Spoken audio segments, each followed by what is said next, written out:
வணக்கம். புது புது அர்த்தங்கள் நிகழ்ச்சியில் உங்களை சந்திக்கிறதுல ரொம்ப மகிழ்ச்சி. இன்றைய நிகழ்ச்சியில் பங்கேற்பதற்காக பத்திரிகையாளர் ஐயநாதன் அவர்களும் பதிப்பாளர் பத்ரி சேஷாத்ரி அவர்களும் நம்ம அரங்கத்துக்கு வந்திருக்கிறாங்க. வணக்கம். வணக்கம். இன்றைய நாளில் இடஒதுக்கீடு தொடர்பாக ஒரு 4 செய்திகள் இருக்குது. இடஒதுக்கீடு ஆர்எஸ்எஸ் கருத்துக்கு சிவசேனை வரவேற்பு அப்படின்னு ஒரு செய்தி. ஆர்எஸ்எஸ் சொல்லுது போல செயல்படுகிறது பாஜக இடஒதுக்கீட்டுக்கு எதிரானது அப்படின்னு நிதிஷ்குமார் சொன்ன ஒரு செய்தி. காலியிடம் ஒன்றாக இருந்தால் அதை நிரப்ப இடஒதுக்கீடு தேவையில்லை அப்படின்னு உச்சநீதிமன்றத்தினுடைய ஒரு செய்தி. ராஜஸ்தான்ல 68% இடஒதுக்கீடு, இதனுடைய விளைவு என்னவாக இருக்கும் அப்படின்னு சொல்லி ஒரு செய்தி. இப்படி 4 செய்திகள் இருக்கு. இடஒதுக்கீடு ஆர்எஸ்எஸ் கருத்துக்கு சிவசேனை வரவேற்பு அப்படின்னு சொல்றாங்க. சிவசேனை பாரதிய ஜனதா கட்சி ஆர்எஸ்எஸ் கருத்தை மறுப்பதற்கான காரணம் கூட பீகார் தேர்தல் தான் அப்படின்னு சொல்லி சிவசேனை சொல்லுது. பத்ரி, அந்த செய்திகளை நீங்க எப்படி பார்க்குறீங்க? இந்த இடஒதுக்கீட்டை மறுபரிசீலனை செய்வது அப்படிங்கிற குரல்கள் பலவேறு விதமாக பல இடங்கள்லேருந்து ஒலிக்க ஆரம்பிச்சிருக்கு. அது இன்னும் வலுப்பெறும் அப்படின்னு தான் நான் நினைக்கிறேன். இந்த கேள்விகள் இங்கே சிவசேனைக்கான ஒரு நோக்கம் இருக்கு இல்லையா, அது பாரதிய ஜனதாவோட ரொம்ப முரண்டு பிடிக்கக்கூடிய, அதை எதிர்க்கக்கூடிய குரலாகத்தான் நான் அதை பார்க்குறேன். ஏன்னா சிவசேனை தன்னுடைய இடஒதுக்கீடு சம்பந்தமான கருத்துக்கள் அவ்வளவு தெளிவாக இது வரைக்கும் வெளிப்படையாக சொல்லலை. இங்கே கூட அவங்க ஆர்எஸ்எஸ் உடைய வியூஸை முழுக்க ஆதரிக்கிற மாதிரி தெரியல. இங்கே அவங்க முக்கியமான நோக்கம் பாரதிய ஜனதாவும் இந்த தேர்தல் காரணங்களுக்காக தான் பின்வாங்குது அப்படிங்கிறத கொண்டு அந்த முரண்பாட்டை வெளிப்படுத்துறதுக்கான ஒன்றாகத்தான் இந்த தலையங்கத்தை எழுதியிருக்காங்க அப்படின்னு நான் நினைக்கிறேன். அதனால இது சார்ந்த சிவசேனையினுடைய கோர் ஓட்டு பிற்படுத்தப்பட்டவர்களாக அந்த மாதிரி ஒரு பரவலானது. அதனால அப்படி இருக்கும்போது அவங்க ஆர்எஸ்எஸ் கருத்தை ஆதரிச்சு இதை வரவேற்கிறது, இடஒதுக்கீட்டுக்கு எதிரான கருத்தை வரவேற்கிறது அப்படின்றத நீங்க எப்படி பார்க்குறீங்க? இல்ல, இதேதான் பாரதிய ஜனதாவுக்கும் இதேதான் இஷ்யூ. பாரதிய ஜனதாவுக்கு பொதுவாக தமிழ்நாட்டில் இருக்கிறவங்க சொல்றது பாரதிய ஜனதா ஒரு பார்ப்பனிய கட்சி அல்லது உயர்சாதியினர் கட்சின்னு. அந்த கட்சியிலையும் இடஒதுக்கீட்டின் பலனை பெறுபவர்கள் பலரும் மிகப்பெரிய அளவுல பார்க்கும் பொழுது அவருடைய ஓட் பேங்க்ல அவர்களும் இருக்கிறார்கள். அப்ப இடஒதுக்கீட்டுக்கு எதிராக அப்படிங்கிற விதத்துல சிவசேனையும் சரி பாரதிய ஜனதாவும் எப்பொழுதும் போகாது. ஆனா அந்த மறுபரிசீலனை செய்வதுங்கிற ஒரு குரல் அங்க உள்ளுக்குள்ள இருந்து எழும்பிக்கிட்டே இருக்கும். அந்த குரல்கள் ஒலித்து அது ஏதோ ஒரு இடத்துல அந்த சமரசம் மீண்டும் உருவாகும் அப்படின்னு தான் நான் நினைக்கிறேன். வேற மாதிரியான ஒரு ஸ்ட்ரக்சர் அங்க கொண்டு வரணுங்கிற விருப்பத்தை நிறைய பேர் தெரிவிச்சுட்டு இருக்காங்க. மறுபரிசீலனை செய்யணும் அல்லது வேற மாதிரியாக நடைமுறைப்படுத்தணும், இப்போதைய நடைமுறையில சிக்கல்கள் இருக்குது அப்படிங்கிற குரல்கள் வலுப்பெறும். அல்லது அதை நேரடியாக சொல்லாட்டாலும் வெவ்வேறு வார்த்தைகள்ல பலர் சொல்லிக்கிட்டே இருக்கிறாங்க. நீங்க எப்படி பார்க்கறீங்க அந்த போக்கை? இடஒதுக்கீட்டை சமூக நீதி என்கின்ற அடிப்படையில் தான் பார்க்க வேண்டும். Social justice. எந்தெந்த சமூகங்கள் நீண்ட நெடிய காலத்திற்கு புறக்கணிக்கப்பட்டு வந்தனவோ அந்த நிலை விடுதலைக்கு பின்னாலும் நீடிக்கக்கூடாது. ரெண்டாவது, இது ஒரு ஜனநாயக நாடு. இந்த ஜனநாயக நாட்டில் இந்த நாட்டில் இருக்கக்கூடிய பல்வேறுபட்ட சமூகங்களினுடைய பிரதிநிதித்துவம் இருக்கணும். அது ஆட்சியிலையும் இருக்கணும், நிர்வாகத்திலையும் இருக்கணும்.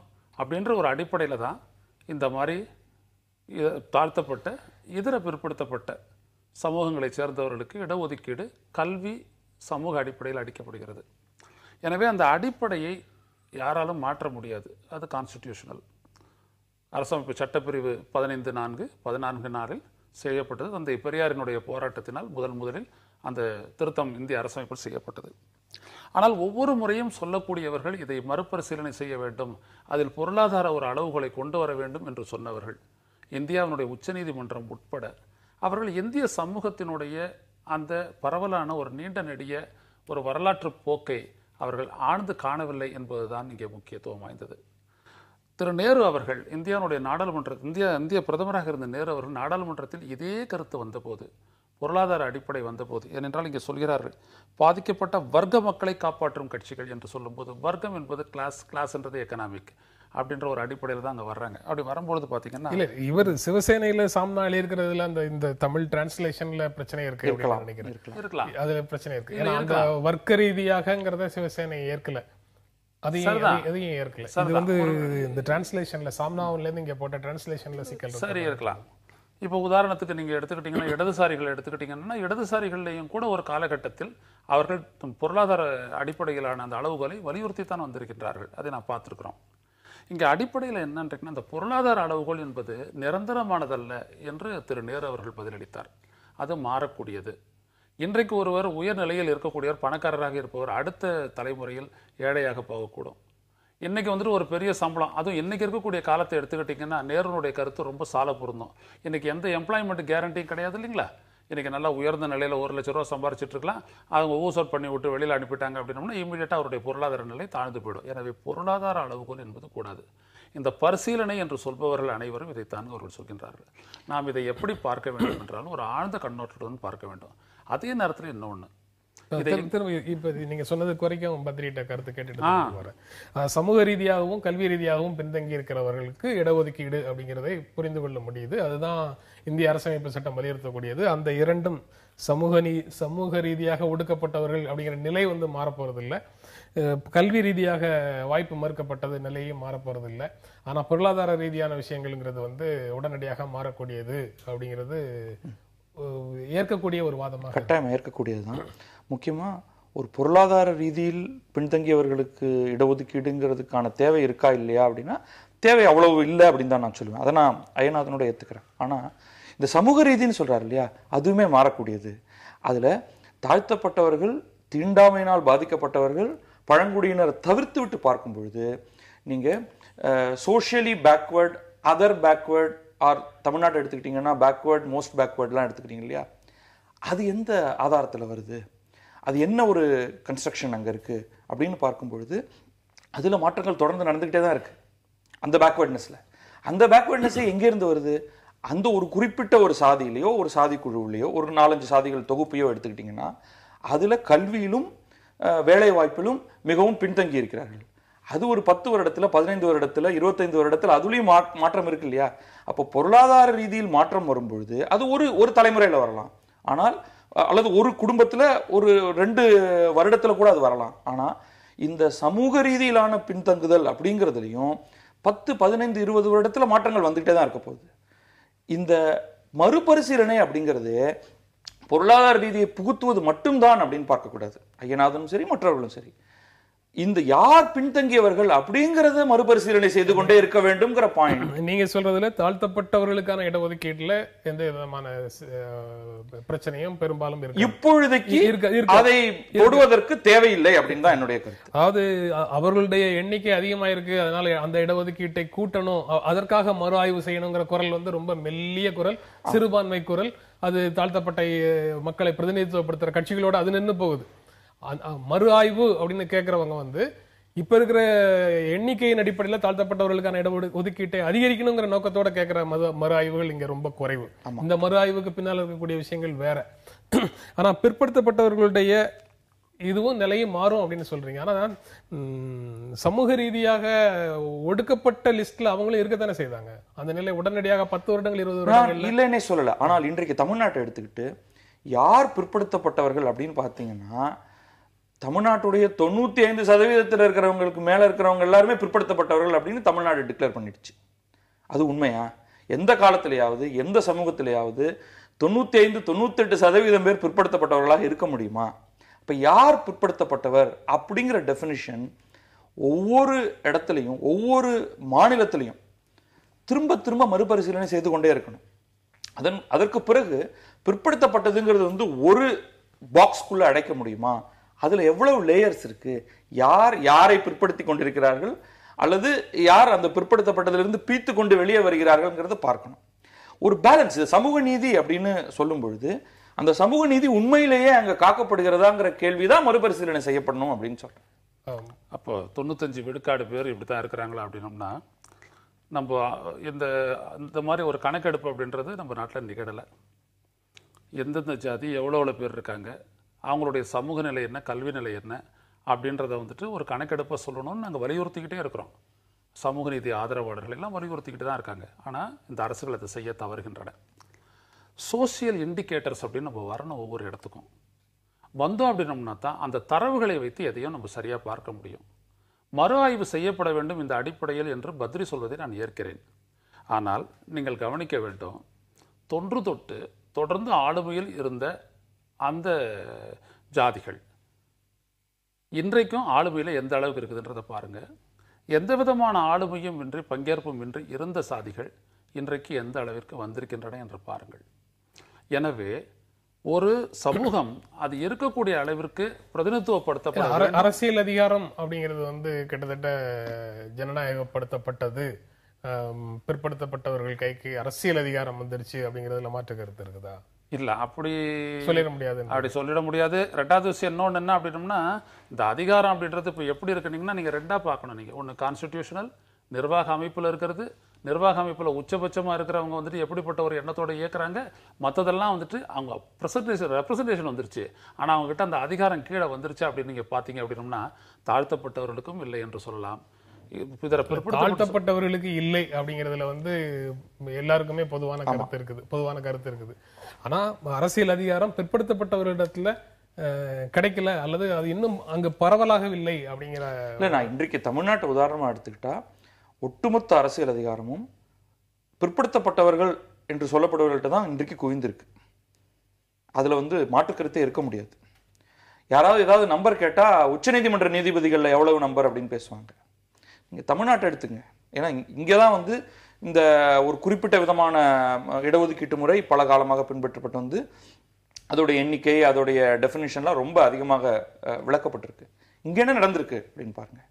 அதே மாதிரி நீங்க ஆட்சி அதிகாரம் அப்படின்னு எடுத்துக்கிட்டா கூட தமிழ்நாட்டிலிருந்து ஒவ்வொரு ஆண்டும் வரக்கூடிய IAS அலுவலர்கள் எவ்வளவு பேர், அவர்கள் எங்கெங்கயோ போய் வேலை செய்ய போறாங்க. எல்லாருமே தமிழ்நாட்டில் இருக்க போறது இல்லை. இங்க இருக்கக்கூடிய குரூப் 1, குரூப் 2, குரூப் 3 நீங்க எல்லாம் வரிசையா கணக்கு போட்டு பாருங்க.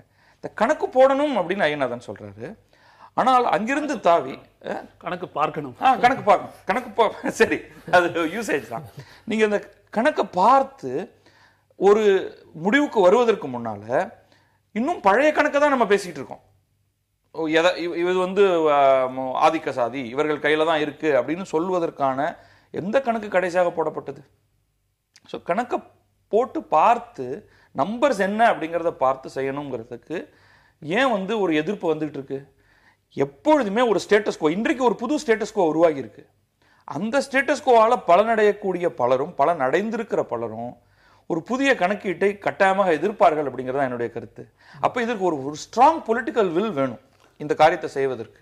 நான் சொன்னேன் அடிப்படையில் நீங்க ஒன்று பார்க்கணும். நமது நாட்டை பொறுத்த வரைக்கும் இடஒதுக்கீடு அப்படின்றது அரசு அதிகாரத்தை பகிர்ந்து கொள்வதில் என்பதில் இருந்து கல்வி வேலை வாய்ப்புகள் அளிக்கப்பட வேண்டும் என்பது வரை அந்த சமூக நீதி இருக்கு. இன்னும் அது ஃபர்தரா போகணும் அப்படின்னு சொல்லி நீதிபதி பிந்தேஸ்வரி பிரசாத் மண்டல் அவர்கள் தனது அறிக்கையில் கொடுத்தாங்க. ஒரு 100 வீடு அல்லது ஒரு 1000 வீடு கட்டப்படுகிறது என்றால், அரசு ஒரு திட்டத்தின் கட்டப்படுகிறது என்றால் அதில் கூட அந்த இடஒதுக்கீட்டு முறை கொண்டு வரப்பட்டு அது ஒதுக்கீடு செய்யப்பட வேண்டும். கடன்கள் கொடுக்கப்படும் போது கூட அது செய்யப்பட வேண்டும். இப்படி ஒரு இடத்துல அப்பதான் அது ஒரு சோஷியல் ஜஸ்டிஸ்ன்றது நிரந்தரமா போகும். ஆனா இவங்க சுருக்கி என்ன பண்ணிட்டாங்க, கல்வி வேலை வாய்ப்பு அப்படின்ற ஒரு 2 இடத்தோட போயிடுச்சு. இன்னொன்று, இந்த மறுபரிசீலனை செய்ய வேண்டும் என்று சொல்லி உரத்த குரல் கொடுப்பவர்கள் யாரும் இந்த நாட்டினுடைய பொருளாதார வாழ்வு மேம்படுத்தப்பட்டு அதன் மூலம் எல்லோருக்கும் அந்த வாய்ப்புகள் பெருக வேண்டும் என்று ஏன் சொல்வதில்லை? உள்ளபடியே அது சொல்வதில்லைன்னு நீங்க எப்படி சொல்றாங்க? சொல்லுவாங்க, வார்த்தைக்கு ஏதாவது எல்லாரும் சொல்றாங்க. அனைவரையும் உள்ளடக்கிய வளர்ச்சி அப்படிங்கிறது வந்து எல்லா முக்கியமான கட்சிகளுடைய முழக்கமாகவும் இருக்கு. முழக்க ரீதியா ஏமாத்துறது, எழுத்துப்பூர்வமா ஏமாத்துறது, அது தேர்தல் அறிக்கை. முழக்க ரீதியா ஏற்படுறது இது ஆல் இன்க்ளூசிவ் growth என்றெல்லாம் 2 விதமான 1990 வரையிலான ஒரு growth இருந்துச்சு 5 ஆண்டு திட்டங்களினுடைய அடிப்படையில். அப்போ எம்ப்ளாய்மெண்ட் ஜெனரேஷனுக்கும் முக்கியத்துவம் கொடுக்கப்பட்டு பொதுத்துறை நிறுவனங்கள் வளர்க்கப்பட்டன. பின்னாடி புதிய பொருளாதார கொள்கை வந்துட்ட உடனே இதெல்லாம் எம்ப்ளாய்மெண்ட் ஜெனரேஷன்லாம் இப்போ அப்படியே பொத்துக்கிட்டு போயிடும், வான பிச்சுக்கிட்டு போயிடும்லாம் சொன்னாங்க. ஒன்றும் நடக்கலை. ஏதோ இந்த ஐடி இடையில வந்து காப்பாற்றி விட்டதுனால இந்த நாட்டில் ஒரு பெரிய கிரைசிஸ் ஒன்று தவிர்க்கப்பட்டிருக்கிறது. உள்ளபடியே சொல்ல போனால் இன்றைக்கு எம்ப்ளாய்மெண்ட் என்று சொல்லக்கூடிய அந்த இடம், அதில் தான் இந்த இடஒதுக்கீட்டை எல்லோரும் ஒரு உன்னிப்பாக கவனிக்கின்றார்கள். இது பொதுத்துறையில் இருந்து அரசியல் இடமிருந்து இன்னைக்கு தனியார் துறையில் அதிகரித்து இருக்கிறது. அந்த இடத்தில் அந்த சமூக நீதியை கொண்டு சென்றாலே போதும்.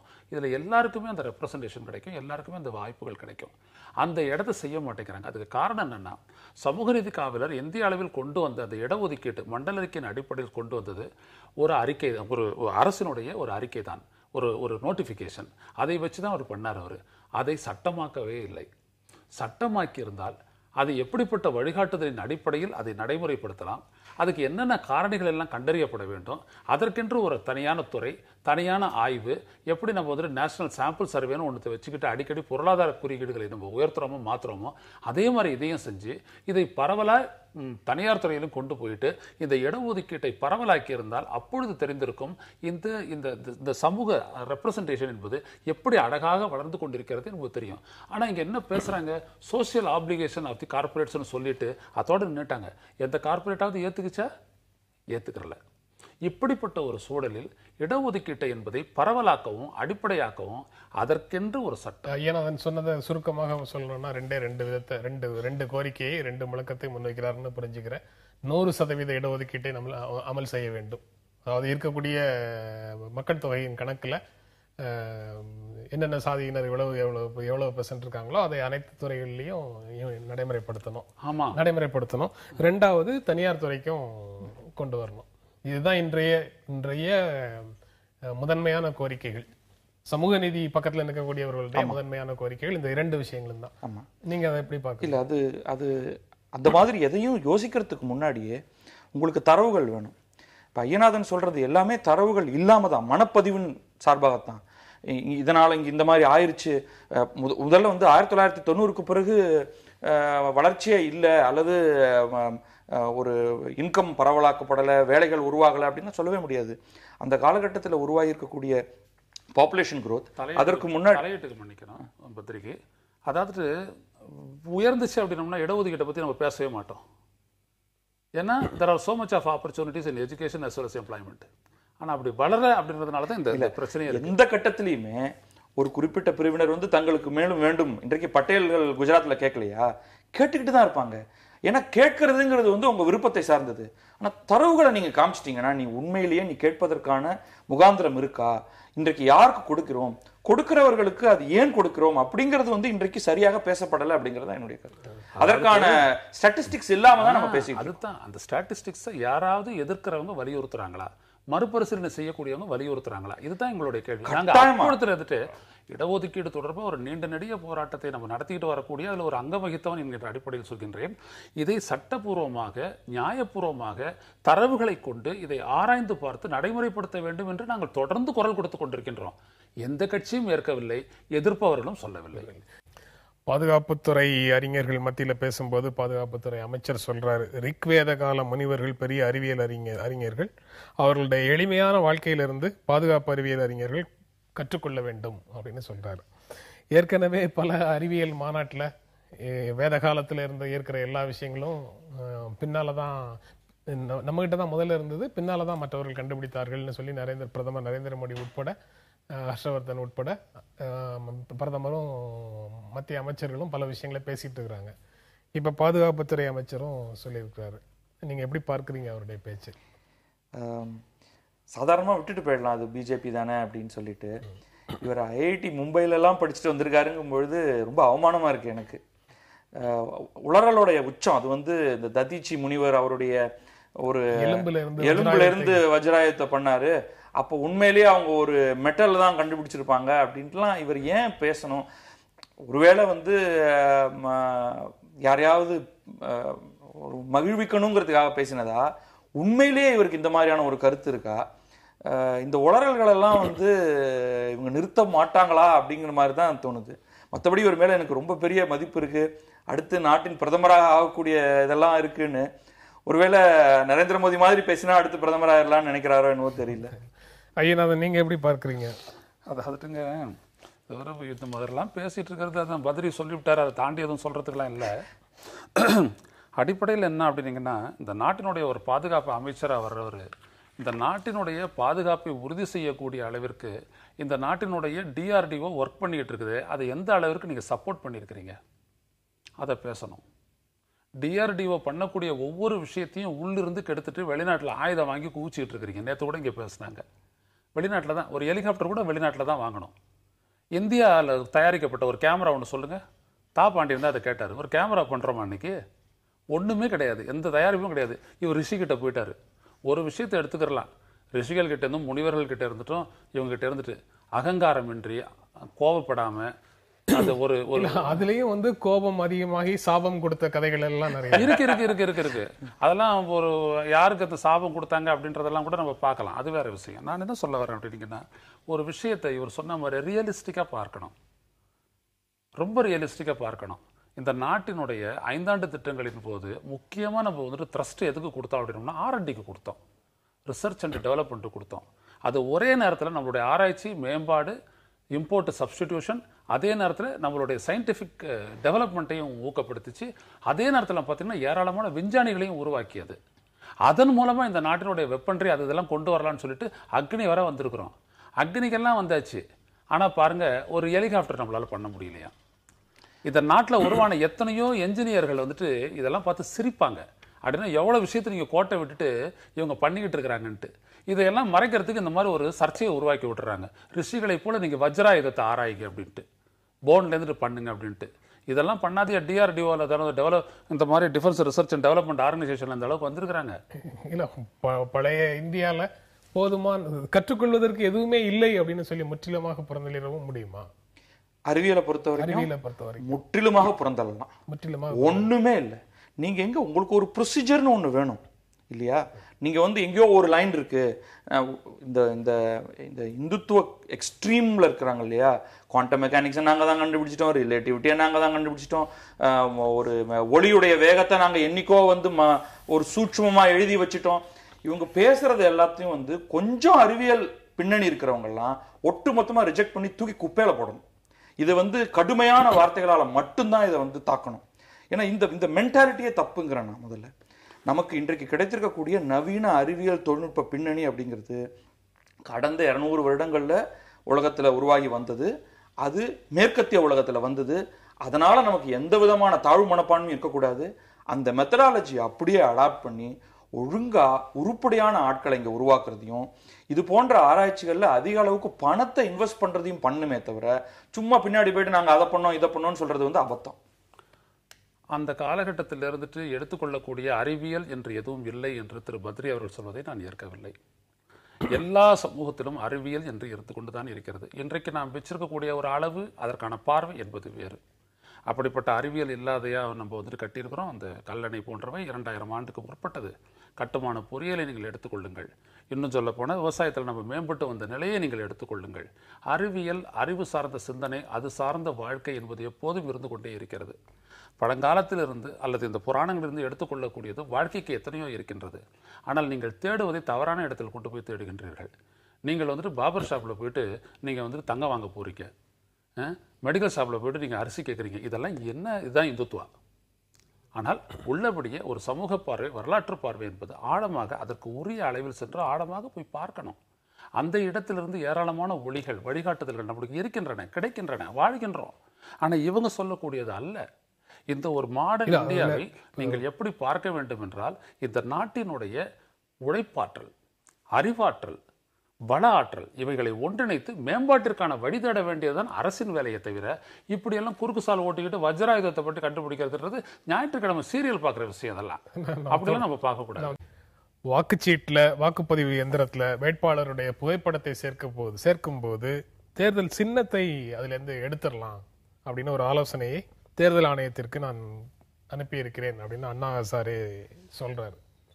அவருடைய அந்த கருத்தை நீங்க ஏற்கிறீங்களா? சின்னம் வந்து வாக்கு சீட்ல இருந்தும் வாக்குப்பதிவு எந்திரத்தில இருந்தும் நீக்கப்படலாம் அப்படிங்கிற ஆலோசனையை நீங்க ஏற்கிறீங்களா? நிச்சயமா நான் ஏற்கிறேன். இந்த ஊழல் கட்சிகளை எல்லாம் ஒழிக்கணும் அப்படின்றதுக்கு இது கூட ஒரு வழியா பார்க்கலாம். சின்னமும் ஊழலும் ஒன்றுக்கு ஒன்று தொடர்புடைய ஒன்றும் இல்ல, கட்சியும் ஊழலும் ஒன்று கொண்டு தொடர்புடையது தானே. கட்சியிலேயே ஒழிக்க முடியும். கட்சியை ஒழிக்கிறது எப்படி அப்படின்னோம்னா, ஒரு சின்னத்தை வச்சுக்கிட்டு தான் இவங்க வந்துட்டு என்ன பண்றாங்க அப்படின்னோம்னா, வேட்பாளரை அறிவிக்கிறாங்க. பெரிய ஒரு அகங்காரத்தோட தலைவர் தனது செல்வாக்கை உறுதி செய்யறாரு. சின்னம் தானே. இன்னைக்கு இருக்கக்கூடிய கட்சிகளுடைய சின்னங்களை நாங்கள் பிடுங்குறோம் அப்படின்னு நீங்கள் சொல்லி பாருங்க, அவங்க எவ்வளோ துடிக்கிறாங்கன்றதை பாருங்க. ஏன்னா இதுதான் அவங்க சென்று சேர்த்துருக்குறாங்க இவ்வளோ காலகட்டத்தில். ஸோ மக்களுக்கு என்ன நினைப்புறது, சாதாரண ஏழை எளிய மக்கள் அவங்க தான் அதிகபட்சம் வாக்களிக்கிறவங்க. அவங்கக்கிட்ட என்னென்னா இந்த சின்னம் அவங்க யார், எந்த சின்னம் அப்படின்ற மற்றவங்களெல்லாம் கேட்குறாங்க. அப்படிப்பட்ட ஒரு நிலை ஜனதாவெல்லாம் இங்கே தமிழ்நாட்டில் பாதிச்சிருக்குது. நல்ல நல்ல வேட்பாளர் நிறுத்தப்பட்ட போதெல்லாம். நீங்கள் எம்ஜிஆர் கணக்கில் எடுத்துக்க மாட்டேங்கிறீங்க. எம்ஜிஆர் புதிய சின்னத்துல தானே வந்து நின்னாரு. புதிய சின்னத்துல வந்து நின்னாரு. முதல் பொது தேர்தலில் புதிய சின்னத்துல வந்து நின்னாரு. ஒரு செல்வாக்கு பெற்ற ஒரு தலைவரா இருந்தாரு. அதனால அந்த சின்னம் என்னன்னு கேட்டாங்க, சரியா போச்சு. ஆனா சின்னம் இல்லாத நின்று இருந்தா அப்படின்னோம்னா எம்ஜிஆர் நிறுத்தப்படக்கூடிய அந்த வேட்பாளரை பற்றி மக்கள் அறிந்திருக்க வேண்டும். இப்போ திரு ஹசாரே அவர்கள் சொல்லியிருக்கக்கூடிய விடயம் என்னவென்றால், இப்படி அரசியல் செல்வாக்கு அப்படின்றது வந்துட்டு இந்த சின்னத்தின் மூலம் வேட்பாளர்களை நிறுத்துவதில் அவர்களுக்கு சாதகமாக பயன்பட்டு அதன் மூலம் ஒரு அரசியல் அமைப்பு உருவாகிறது, ஆட்சி முறை உருவாகிறது. இப்ப இது பேருன்னு ஒண்ணு வந்துச்சு அப்படின்னோம்னா அதை அறிமுகப்படுத்துறதுக்கு கிட்டத்தட்ட இவங்க எல்லா மக்களையும் சென்று சந்திக்க வேணும். நான் தான் போட்டியிடுறேன், நான் இந்த கட்சி சார்பை போட்டியிடுறேன், இந்த இதுக்காக நான் போட்டியிடுறேன்னு சொல்லிட்டு எல்லாரையும் போயிட்டு அவங்க வந்துட்டு சந்திக்க வேண்டிய ஒரு அவசியம் ஏற்படும். ரெண்டாவது விஷயம், இதன் மூலம் என்ன ஏற்படும் அப்படின்னோம்னா, ஒரு கட்சி ஒரு சின்னம் இதை வச்சுக்கிட்டு நாங்கள் யாரை வேணாலும் ஜெயிக்க வைப்போம் அப்படின்ற ஒரு மமதையில் இருக்கிறாங்க இல்லைங்களா பெரிய தலைவர்கள்லாம், அவங்களுக்கெல்லாம் இது வந்துட்டு ஒரு செக். அப்படி பார்க்குறீங்களா? இல்லை, நான் இதை ஏற்கல. ஏன்னா அந்த கட்சியையும் அந்த சின்னத்தையும் அவர்கள் வந்து இவ்வளவு நாளாக வளர்த்துருக்காங்க இல்லையா, இல்லை வளர்க்குறாங்க, காப்பாற்றுறாங்க, ரெண்டுமே இருக்கு. ஏன்னா ஆரம்பத்தில் ஜீரோலேருந்து ஆரம்பித்து தான் வளர்த்து வந்திருக்கு. இது ரொம்ப முக்கியமானதாகவும் நான் நினைக்கிறேன். இது வந்து எப்படி பொருளாதாரத்தில் ஒரு நிறுவனம் உருவாக்கப்பட்டு அதற்கு ஒரு லோகோ கொடுக்கப்பட்டு அதற்கு ஒரு பெயர் கொடுக்கப்பட்டு அந்த பிராண்ட் வேல்யூன்னு ஒன்று கிரியேட் பண்ணுறோம் இல்லையா, அதே மாதிரி கட்சிகளுக்குமான பிராண்ட் வேல்யூவாக நான் இதை பார்க்குறேன். இதை நம்பி மக்கள் முட்டாள்தனமாக வாக்களிக்கிறார்கள் அப்படின்னா அப்போ மக்கள் மேலே நம்ம வந்து குறை சொல்கிற மாதிரி ஆகுது. இன்றைக்கு ஏன் வந்து இந்த சின்னத்தில் யார் நின்னாலும் அவர்களுக்கு வாக்களிப்பேன்னு ஏன் வந்து ஒரு மக்கள் சொல்றாங்க? அந்த சின்னம்ங்கிற சாதகமான அம்சமே அல்லது அந்த அட்வான்டேஜே தேசிய கட்சின்னும் மாநில கட்சின்னும் அங்கீகரிக்கப்பட்ட கட்சிகள் சில கட்சிகளுக்கு மட்டும்தானே இருக்கு. ஆமா, மற்ற கட்சிகள் எதற்கும் அந்த மாதிரியான ஒரு அட்வான்டேஜ் இல்லை. அந்த அட்வான்டேஜ் வந்து அந்த அட்வான்டேஜை பெறுவதற்கே அவர்கள் ஒரு சில நார்ம்ஸை தாண்டணும். சும்மா தேசிய கட்சின்னு கொடுத்துறல. சரி, அந்த நார்ம்ஸை தாண்டணும். அந்த நார்ம்ஸை தாண்டுற வரைக்கும் இந்த சிறிய கட்சிகளால இந்த பலன்களை எதையும் அனுபவிக்கவே. ஏன்னா அவர்கள் ஏன் சிறிய கட்சிகளா இருக்காங்க? சின்னத்தை கொடுத்துட்டா, அவர்களுக்கென்றே ஒரு சின்னத்தை கொடுத்துட்டா, உதாரணத்துக்கு தேமுதிக வச்சுப்போம். அவள் போராடி போராடி பல கட்டத்திலையும் வந்து எல்லா இடத்துலையும் நாங்கள் நிறுத்தி வைப்போம், ஆனால் எங்களுக்கெல்லாம் ஒரே சின்னம் வேணும்னு உச்சநீதிமன்றம் வரைக்கும் போயிட்டு வந்தாங்க. சின்னம் கிடைச்சி என்ன நடந்தது? அவர்களுடைய வேல்யூ அவ்வளவுதான். இதே தேசிய கட்சி எடுத்துங்க, பாரதிய ஜனதாவுக்கு தாமரை சின்னம் இருக்கு, இந்தியா முழுக்க இருக்கு. அதை வச்சுக்கிட்டு இங்க தமிழ்நாட்டில் அனைத்து தொகுதிகளிலும் நின்னா என்ன கிடைக்கும்? அவங்களுக்கு கிடைக்கிறது மட்டும்தான் கிடைக்கும். தாமரைங்கிறதுனால அப்படியே அவங்களுக்கு வாக்குகள் அள்ளி யாரும் வீசிட போறது கிடையாது. ஆக இது வந்து ஒண்ணுக்கு ஒண்ணு தொடர்பு கொண்டது. முதல்ல நம்ம இங்க மக்கள்ல இருந்து ஆரம்பிப்போம். இங்க கேள்வி என்ன வருது?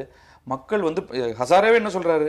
மக்கள் வந்து படிக்காதவர்கள், அவர்கள் அப்படியே வந்து இழுத்துக்கிட்டு வந்து இதுல போடு அப்படின்னு வாக்கு வாங்கிடுறாங்க அப்படின்னா, அந்த மாதிரியான ஒரு அமைப்பு ஏன் இங்க இருக்கு?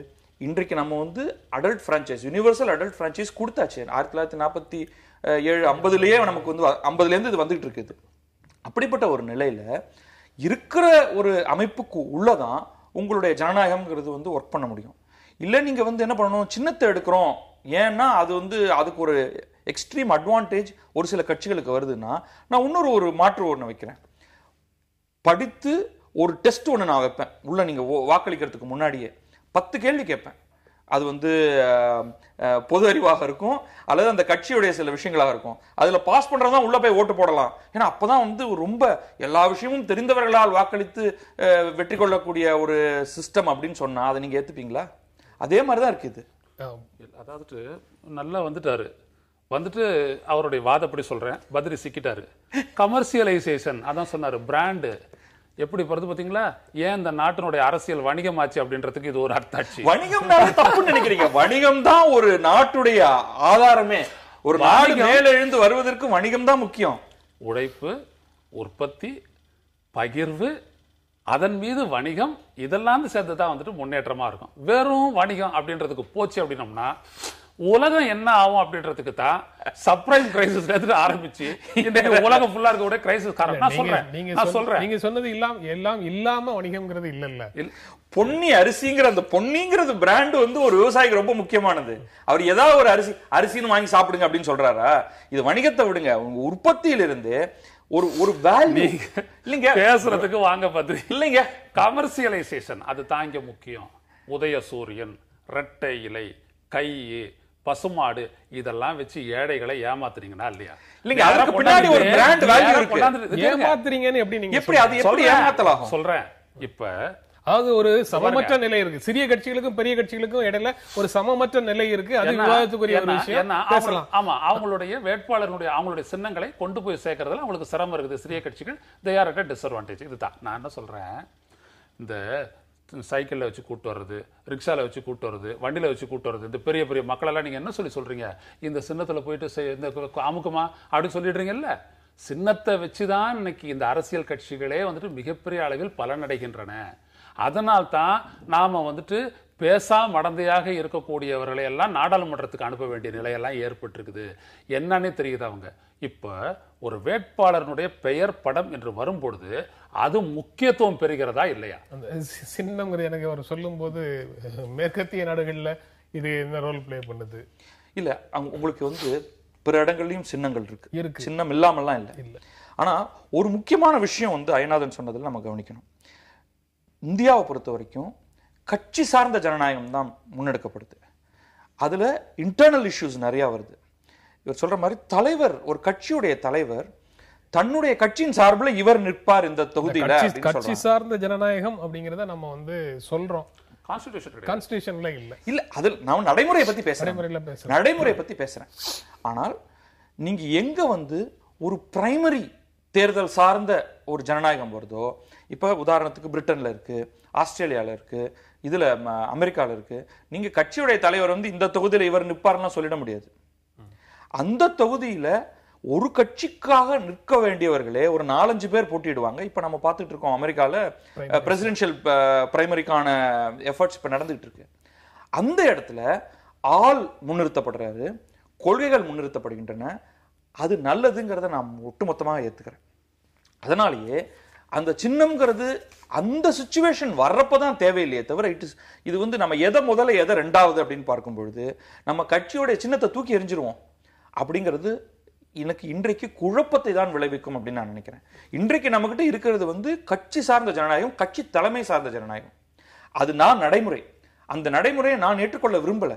ஆனா அதை நீங்க மாற்றிட்டு தான் நீங்க அடுத்த ஸ்டெப்புக்கு போகணும். நீங்க கட்சி மேல, கட்சியினுடைய கொள்கை மேல, கட்சியினுடைய திட்டங்கள் மேல, கட்சி தலைமை செய்யக்கூடிய தவறுகள் மேல உங்களுக்கு வரக்கூடிய விமர்சனத்தையும் கோபத்தையும் நீங்க வந்து இந்த நடைமுறைக்கு எதிராக கொண்டு வந்து நிறுத்துறீங்களோ அப்படின்னு ஒரு சந்தேகம் வருது. ஒட்டுமொத்த ஊழலுக்கும் இந்த கட்சி என்கின்ற அந்த அமைப்புக்கும் தொடர்பு இருக்குதா இல்லையா? இல்ல, நீங்க சின்னத்தோட தொடர்பு கொடுத்து வரேன். அதுதான் கட்சின்றது என்ன, கடைசியில் எங்க வந்துட்டு வாக்குகளை பெறாங்க, சின்னத்தை வச்சுதான் வாக்குகளை பெறாங்க. கட்சியினுடைய கொடியோ எதுவுமே கிடையாது. நீங்க இரட்டை இலை முடக்கப்பட்டு ஆமா இரட்டைப்புறாவும் சேவலும் நிற்கும் போது கரெக்டா மக்கள் வந்து தெரிஞ்சு போடத்தானே செஞ்சாங்க. மறுபடியும் சின்னம். நான் என்ன சொல்ல வரேன் அப்படின்னீங்கன்னா, சின்னத்தையே ஒழிக்கணும்ன்ற முதல் தேர்தல்ங்கிறது தான் நான் திரும்ப இல்ல. முதல் தேர்தல்ல கூட அடையாளப்படுத்தப்பட்ட ஒரு கட்சியில வந்துட்டு பிரியும் போது அதான் முடக்கப்பட்டதுக்கு மாற்று சின்னம் வந்துருது இல்ல. மைண்ட்ல அதான போயிட்டு ஃபிக்ஸ் ஆயிடுது இல்லைங்க. அது ஃபிக்ஸ் பண்றதுக்கான ஒரு எஃபர்ட் இருக்கு இல்லையா? பசுவும் கன்றும் போய் கை வருது. அவங்களால பண்ண முடியும். அது அவங்களால பண்ண முடியும். ஒரு சாதாரண கட்சிகளால அதை பண்ண முடியாது. நான் ஒரு உதாரணத்துக்கு சொல்றேன். ஒரு மிகச்சிறந்த வேட்பாளர் சுயேட்சையா நிக்கிறார். அவருடைய சின்னத்தை வந்துட்டு 11 லட்சம் வாக்காளர்கிட்ட கொண்டு செல்ல முடியுமா? ஆனால் ஒரு புதுசா ஒன்னும் தெரியாத ஒருத்தனை வந்துட்டு ரெட்டை இலையிலே உதயசூரியன் நிக்க வச்சா அந்த 11 லட்சம் பேருக்கும் இவன் திமுக வேட்பாளர். எனக்கு இங்க கேள்வி இருக்கு பாருங்க. இல்ல, ஜவஹர்லா போன தடவை வந்து தனியாக ஒரு சின்னத்துல நின்னாரு. அவர் வந்து அந்த ஒரு தொகுதியில அவரால் வந்து அதை கொண்டு போக முடியலையா? அவங்க 3 தொகுதியில நின்று 2 தொகுதியில ஜெயிச்சாங்க. மெழுகுவர்த்தின்னு ஒரு சின்னம்னா அது வந்து அது வரைக்கும் அவங்க பயன்படுத்தாத ஒரு சின்னத்தை தான் பயன்படுத்துறாங்க. அவங்களால அதை வந்து மக்களிடத்துல கொண்டு போய் சேர்க்க முடியல. சில இடங்களில் சாத்த நீங்க மறுபடியும் சின்னத்துக்கு வரீங்க. நான் சின்னத்தையும் ஒழிச்சுடணும்ன்றேன். இப்ப ஜவஹர்லாவை தேடி போட்டோன்ற வாக்கு. ஜவஹர்லா படம் இருக்குது, படம். இன்னொன்னு பேரு. அவர் பேரு பெற்றவரா இருந்தாருன்னா அந்த பேருக்கு மதிப்பு இருக்கும், வாக்கு கிடைக்கும். பேரு பெறாதவர் ஒண்ணுமே இல்லாத அக்கட்ட மக்கள் என்ன சொல்றாங்க ஐயா? ரெட்டை இலையில ஒரு கைது நின்னாலும் ஜெயிக்கும் சொல்றாங்களா இல்லையா? கேட்டிருக்கிறீங்கல்ல நீங்க? இப்படி எல்லாம் சொல்லக்கூடிய துணிச்சல் எங்க இருந்து வருது? இல்ல, அது எங்க இருந்து வருது? இவர் சொன்ன அந்த பிராண்டிங், கமர்ஷியலைசேஷன் இல்ல. அந்த பிராண்டிங் வந்து கட்சிக்கு ஆதரவு தெரிவிக்கிறவங்க அப்படித்தானே போடுறாங்க. அதாவது பிராண்டிங் எங்க இருந்து வருது? அந்த ஒரு நிமிஷம் மக்களை வர சேர்த்து பதில் சொல்லுங்க. அந்த மக்களை அதே ஒரு அறியாமை நிலையில தானே வைக்கிறீங்க. அறியாமை நிலையில எப்படி சொல்றீங்க? மக்களுடைய நம்பிக்கையை பெற்றோம்னு சொல்ல முடியாதா? இல்லை. நிறுத்தி தேர்ந்தெடுக்கப்பட்டவர்களினுடைய அருகதையை பாருங்கள் ஐயா, உங்களுக்கு புரியும். அது வந்து பார்வையில இருக்கக்கூடிய வேறுபாடு. அது கிடையாது. அதெல்லாம் கிடையாது. இல்ல. இது ஒரு நீண்ட ஒரு ஸ்டெப்ல இருக்கு. இப்ப வந்து ஏன் வந்து ஒரு கட்சி தலைமைக்கு வாக்களிக்கிறாங்க அல்லது கட்சியோட சின்னத்துக்கு வாக்களிக்கிறாங்கன்னா இது அப்படியே டிரான்ஸ்ஃபர் ஆகுது. இந்த சின்னத்துக்கு வாக்களித்தால் இவர் எம்எல்ஏ ஆவார் என்றோ இவர் எம்பி ஆவார் என்றோ இல்ல, இவர்கள் முதல்வர் ஆவார் என்றுதான் இன்றைக்கு வாக்களிக்கிறாங்க. ஏன்னா ஒட்டுமொத்த அதிகாரமும் முதல்வர் கையில குவிஞ்சிருக்கு. ஒரு விப் ஒரு கொறடா சொல்லி ஓட்டு போடுறா, இந்த இதுதான் வந்து மசோதா, இதுக்கு எதிராக போடு இதுக்கு ஆதரவாக போடுன்னா போடக்கூடிய மாதிரியான ஒரு அமைப்பு இருக்கு. தனியாக எம்எல்ஏ தனிஷ்டத்துக்கு எதையும் செய்து விட முடியாது. அந்த எம்எல்ஏவை தூக்கி பந்தாடலாம், அவர் மினிஸ்டராக்கலாம், அடுத்த நாளைக்கு தூக்கி வெளியில எறியலாம். அந்த கட்சி தலைமை ஒண்ணுமே செய்ய முடியாது. அதுதான் இன்றைய நடைமுறை. அது இருக்கிற வரைக்கும் இந்த சின்னம் மாதிரியான ஒரு டிரான்ஸ்பர் ஒண்ணு தேவை. அதை மாற்றணுங்கிறதுல எனக்கு வந்து மாற்றுக்கிறது கிடையாது. ஆனால் சின்னம் இல்லாம ஐடியல் ஸ்டேஜ் வந்து சின்னம் இல்லாம இருக்கிறது அப்படின்னு நினைக்கிறேன். அதுக்கு ஒரு இம்பார்ட்டன்ஸே இல்லாம போயிடும். அதாவது நீங்க வந்து சின்னத்தை நீக்கு மாறும் அப்படின்னு சொல்றதை விட சின்னத்துக்கு ஒரு மதிப்பு இல்லாமல் போகும் நிலை தானாகவே வரும். அது கட்சி ஜனநாயகத்தில் ஒரு மாற்றம் வரும் பொழுதுதான் அது வந்து அரசு உதிரும் அப்படின்னு நம்பிக்கையோட காத்து மாதிரி இதுவும் இல்ல இல்ல இல்ல இல்ல. எல்லா வளர்ந்த நாடுகள்லயும் கட்சி தலைமைங்கிறது வந்து தானாவே உதிர்ந்து போயிருக்கு. இப்ப பாக்குற நம்ம வந்து கட்சி தலைமை தான் சர்வ வல்லமை பொருந்திய வாழ்நாள் காலத்துக்கும் கட்சி ஜெனரல் செக்ரட்டரி முதல்வர் நிரந்தர முதல்வர் எல்லாம் இங்க பேசிட்டு இருக்கோம் இல்லையா. அது இன்றைய நம்முடைய படிநிலை வளர்ச்சியில இருக்கு. இன்னும் 50 வருஷத்துல இதெல்லாம் இருக்கும்னு நினைக்கிறீங்க? கட்டாயமா இருக்காது. நம்ம நிச்சயமாக முதிர்ச்சி அடைந்த ஜனநாயகமாக மாறும் பொழுது இந்த குடும்பம் அப்பா புள்ள பேரெல்லாம் சான்ஸே கிடையாதுங்க. நான் கட்டாயமா என்னால சொல்ல முடியாது. விடுங்க, நம்ம ஒரு விஷயத்துக்கு யதார்த்தத்துக்கு வருவோம். ஒரு தேர்தலில் வந்துட்டு தலை சிறந்த நாடாளுமன்றவாதியான செழியன் போட்டியிடுறாரு. காங்கிரஸ் வந்துட்டு நடிகை வைஜெயந்திமாலா பாலி அவர்களை நிறுத்தினாங்க. அது கை சின்னம், ஊர் அறிந்த சின்னம். ஜனதா கொத்த சின்னம் வந்துட்டு ஏர் உடவன் சின்னம். ப்ரமோட்டே பண்ண முடியல. 58,000 ஓட்டுல செழியன் ஐயா தோத்து போயிட்டாரு. நீங்க அப்படியே அதை கொஞ்சம் மாத்தி பாருங்க. செழியன் ஐயானுடைய பேரும் படமும் இருக்கும், வைஜெயந்திமாலா பாலியனுடைய பேரும் படமும் தான் இருக்கும். வைஜெயந்திமாலா தான் ஜெயிச்சிருப்பாங்க. இல்ல, சின்னத்தை தேட வேண்டிய இடத்தில் தான் அதாவது ஒரு வேட்பாளருக்கு முக்கியத்துவம் வருதா இல்லையா சின்னத்தை தாண்டி?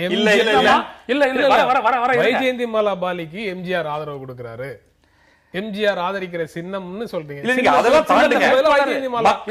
இல்ல சின்னம் என்று வரும்பொழுது சின்னம் இல்ல வைஜெயந்திமாலாங்கிற நல்ல ஆழமா போங்க. சின்னம் என்று வரும்பொழுது வேட்பாளருடைய முக்கியத்துவம் குறைகிறதா இல்லையா? இல்லைங்க, மக்கள்கிட்ட சின்னம் அப்படின்றது மேம்படுகிறதா இல்லையா? இப்ப வெறும் பேரு படம் வரும்பொழுது இந்த வேட்பாளரை பற்றி ஒரு கூர்ந்து கவனிக்கிறது இல்லாட்டி ஆழ்ந்து யோசிப்பது ஒரு ஒரு ஒரு ஒரு தேவை வருதா இல்லையா? இல்ல நல்ல சின்னம் இருக்கும் பொழுதே நடக்கலாம். இங்க பாருங்க, நடந்துச்சு, நடந்தது அந்த வித்தியாசம் ரொம்ப கம்மியா இருந்தது. ஆல்ரெடி யாருன்னா வரும்போது 1.5 லட்சம் ஓட்டுல அதே வைஜெயந்திமாலா தோத்துட்டாரு. அது வேற. நான் எதை சொல்றேன் அப்படின்னா, ஒரு சின்னம் என்பது அறிமுகமான சின்னம் அப்படின்னு ஒண்ணு வரும்பொழுது சாதாரண ஏழை எளிய மக்கள் அப்படியே போய் போட்டுடுறாங்க. இதெல்லாம் பிரச்சனை இல்ல மக்கள் கிட்ட பிரச்சனை. ஆனா மக்களை வந்துட்டு கொண்டு வரணும், சிந்திக்க வைக்கணும், கல்வி அவங்களை வந்துட்டு அறிவுப்படுத்தணும். பெயரு படம் புகழ் சின்னம் எல்லாம் இருந்தும் ஜெயலலிதா ஒரு சட்டமன்ற தேர்தலில் தோற்கிறாங்க. அதனால அந்த மக்கள் முடிவு பண்ணிட்டாங்கன்னா இல்ல அது அவங்களே பண்ணிக்கிட்டது. அது வேற. தோக்குறதெல்லாம் பண்ணிக்கிறது தான். ஜெயிக்கிறது ஒரு எதிர்வினையா வேற ஒருத்தருக்கு போகுது. அந்த இடத்துல அனலைஸ் பண்ண வேணாம், அது வேண்டாம். நான் என்ன சொல்றேன்னா, நான் ஒரு அதாவது சின்னமும் பெயரும் முக்கியம். பெயரு படம் ரொம்ப புகழ் வாய்ந்தவங்களா இருந்தால் கூட இந்த பிராண்ட் சேல்ஸ்ங்கிறது பல சமயங்கள்ல சில சமயங்கள்ல எடுபடாமல் போய்விடுகிறது. மக்கள் யாருக்கு அந்த தேர்தலில் ஆதரவு கொடுக்கணும், அரசியல் ரீதியாக ஆட்சி ரீதியாக அரசியல் ரீதியாக யாருக்கு வாக்களிக்கணும்னு நினைக்கிறாங்களோ அவங்களை எப்படி இருந்தாலும் தேடி கண்டுபிடிச்சு போடுவாங்க. சின்னம் வந்து அதுக்கு ஒரு சின்னம் வந்து அது ஒரு குறியீடு, அவ்வளவுதான். அவ்வளவு லைட்டா தானே சொல்றீங்க. இதை எந்த கட்சி எடுக்கணும் அவசியம் இல்ல. அந்த கட்சி எந்த கட்சியாவது ஏற்குமா? துணிச்சல் இருக்குதா இந்த கட்சிக்காக சின்ன வேணாம்னு சொல்லுமா? கட்சி இன்றைக்கு வந்து அதை ஏற்காது. ஏற்காது. ஏன்னா அந்த சின்ன மூலமாக அந்த அறியாமை அறுவடை இல்ல மந்திரி சொல்றாரு பாத்தீங்களா, கமர்சியலைசேஷன் பிராண்டிங். இல்ல அந்த கமர்சியலைசேஷன் போய் திட்டாதீங்க. அந்த சின்னத்தின் மூலமாக தான் அவங்க வந்து ஒரு வேல்யூவை கடத்துறாங்க மக்கள்கிட்ட. அதாவது கைக்கு வாக்களிங்கள், உங்களுடைய வாழ்க்கை வளம் பெற்றுடும், தாமரைக்கு ஒரு வேல்யூவை கடத்திட்டு போயிடுறாங்க. ஏன்னா ரெட்டை இலை வந்து மக்களின் சின்னம் இப்படிதானே போட்டு மக்களின் சின்னம் பாட்டாளிகளின் சின்னம் வரிசையா எழுதி வச்சிட்டு இருந்தாங்க. அதோடைய பொருளை அவங்க கடத்தல, வெறும் ஸ்லோகன் மட்டும்தான் கடத்தப்பட்டது. அந்த பொருளை மக்களும் கேட்கல. இப்ப கொஞ்சம் கொஞ்சமா கேட்க ஆரம்பிச்சிருக்காங்க. சும்மா பாட்டாளிகளின் சின்னம்னா என்ன அர்த்தம்? ஏழைகள் சின்னம்னா என்ன அர்த்தம்? நிகழ்ச்சி நிறைவு செய்யற இடத்துல இருக்கிறோம். நீங்க உங்க இறுதியான கருத்தை சொல்லுங்க. அதான் இந்த பொருள் சரியாக வரும்பொழுது மக்கள் சின்னத்தை தூக்கி எறிஞ்சிருவாங்க, கட்சியோடைய ஸ்ட்ரக்சர் மாறிடும். அது விரைவில் வந்துகிட்டு இருக்கு. சுவிசேஷ அறிவிப்பு மாதிரி சொல்றேன், விரைவில் வந்துகிட்டு இருக்கு. மக்கள் பிரதிநிதிகளாக சிறந்தவர்கள் வர வேண்டும் என்றால் அந்த வேட்பாளர்களை மையப்படுத்திய தேர்தல் முறை வேண்டும். அண்ணா ஆசாரே சொல்லிட்டு இருக்கிறதுல மைய கருத்தா நான் அதைத்தான் பார்க்கிறேன். அது வந்துச்சுன்னோம்னா இந்த ஜனநாயகத்திற்கு அது நல்லது, மக்களும் விழிப்புணர்வு பெறுவார்கள். அதுன்று நான் நினைக்கிறேன். ஒரு புறம் வேட்பாளர் பெயரே தேவையில்லை, கட்சிக்கு தான் ஓட்டு அப்படிங்கிற விகிதாச்சார பிரதிநிதித்துவம் வேணும் அப்படின்னு கேட்டுட்டு இந்த மாதிரியும் சொல்றது ஒண்ணுக்கு ஒண்ணு முரணானதாக இருக்காதா? இல்ல இது நீங்க திடீர்னு கூட்டு போடுறீங்க. விகிதாச்சார பிரதிநிதித்துவம் என்பது வேறு. நான் தேர்தல் நடைமுறையில் நான் சொல்லும் பொழுது தாங்கள் யாரை தேர்ந்தெடுக்கின்றோம் என்பதை உணர்ந்து மக்கள் தேர்ந்தெடுக்கக்கூடிய வாய்ப்பு இதில் பெருகும் என்று சொல்லுகிறேன். இந்த நிகழ்ச்சியில் பங்கேற்று உங்களுடைய கருத்துக்களை பகிர்ந்து கொண்டதற்கு எங்கள் நெஞ்சார்ந்த நன்றி. நன்றி. மீண்டும் சந்திப்போம். நன்றி, வணக்கம்.